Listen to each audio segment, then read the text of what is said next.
जाधव गुरुजींच्या जावयासह कुटुंबातील 6 जणांवर मंद्रुप पोलिसात गुन्हा दाखल। सेवालाल निधी बँक व गणेश फायनान्स आर्थिक घोटाळा प्रकरण।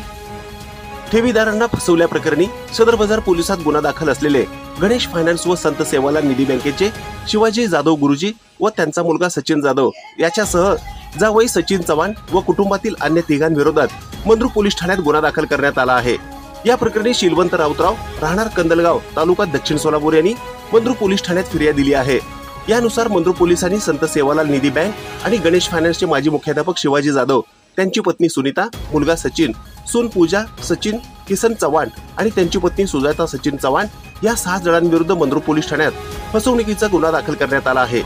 शीलवंत यांच्यासह 45 जणांची या 6 जणांनी 2 कोटी 12 लाख रुपयांची फसवणूक केल्याप्रकरणी हा गुन्हा दाखल करण्यात आला आहे।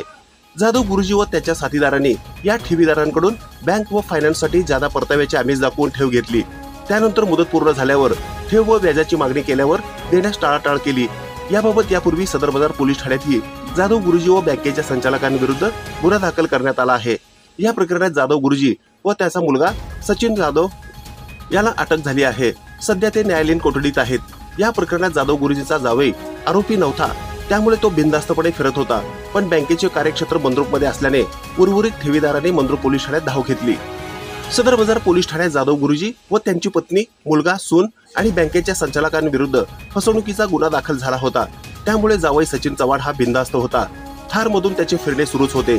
सासू सासऱ्याच्या प्रकरणाशी आपला काही संबंध नसल्याचे तो सगळ्यांना सांगत होता, पण त्याच्याकडे अत्याधुनिक जीप, मंद्रुपमध्ये पेंटचे दुकान, सोलापुरात मोठ्या अपार्टमेंटमध्ये आलिशान फ्लॅट, वडकबाळला शेती अशी संपत्ती आली कुठून? त्याच्या उत्पन्नाचे साधन काय?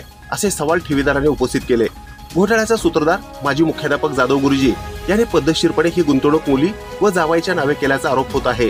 पोलीस अधीक्षक अतुल कुलकर्णी यांनी पदभार घेतल्यावर हे प्रकरण त्यांच्या समोर आले। त्यांनी तात्काळ जावयालाही यात आरोपी करण्याचे आदेश दिले। त्याप्रमाणे मंद्रुप पोलिसांनी गुन्हा दाखल केला आहे। सेवालाल निधी बँक व गणेश फायनान्सच्या सूत्रधार जाधव गुरुजी व त्याच्या कुटुंबियांविरुद्ध मंद्रुप पोलीस ठाण्यात दुसरा गुन्हा दाखल झाला असला तरी फसवणुकीची रक्कम मोठी असल्याने तपासासाठी हे प्रकरण आर्थिक गुन्हे शाखेकडे वर्ग करण्यात आले आहे। वरिष्ठ पोलीस निरीक्षक संजय जगताप हे या प्रकरणाचा आता तपास करणार आहेत। सोलापूर ग्रामीण पोलिसांनी जाधव गुरुजी व त्याच्या टीम विरुद्ध कडक कारवाई केल्याने ठेवीदारांमधून समाधानाचे वातावरण पसरले आहे। संत सेवालाल निधी बँकेच्या ठेवीदारांची फसवणूक केल्याप्रकरणी सदर बाजार पोलीस ठाणे येथे गुन्हा रजिस्टर क्रमांक 589/2024 अन्वये BNS चे कलम 316(2), 318(3), 318(4) व महाराष्ट्र ठेवीदारांच्या वित्तीय संस्थांमधील हितसंबंधांचे संरक्षण अधिनियमान्वये कलम 3 नुसार शिवाजी जाधव, पत्नी सुनीता जाधव, मुलगा सचिन जाधव, सून पूजा जाधव, मुलगी सुजाता जाधव, सीमा शहा, मधुबेन पटेल व अर्चना देशपांडे यांच्या विरुद्ध गुन्हा दाखल झाला आहे। या गुन्ह्यातील प्रमुख आरोपी शिवाजी जाधव व सचिन जाधव यांना पोलिसांनी अटक केली आहे। याबाबत योगेश पवार यांनी फिर्याद दिली आहे। दिनांक 12 सप्टेंबर 2022 रोजी योगेश पवार यांनी संत सेवालाल निधी बँकेत प्रति महिना 1% परताव्या हमीवर 50,000 रुपयांची एफडी ठेवली होती, परंतु डिपॉझिट नंतर शिवाजी जाधव व संचालकांनी 1% प्रमाणेच परतावा एकदाही दिला नाही।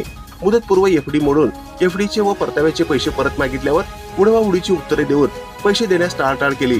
संत सेवालाल निधी बँकेच्या संचालकांनी डिपॉझिटच्या रकमेतून गणेश फायनान्स मार्फत स्वतःच्या आर्थिक फायद्यासाठी कर्जे वाटली।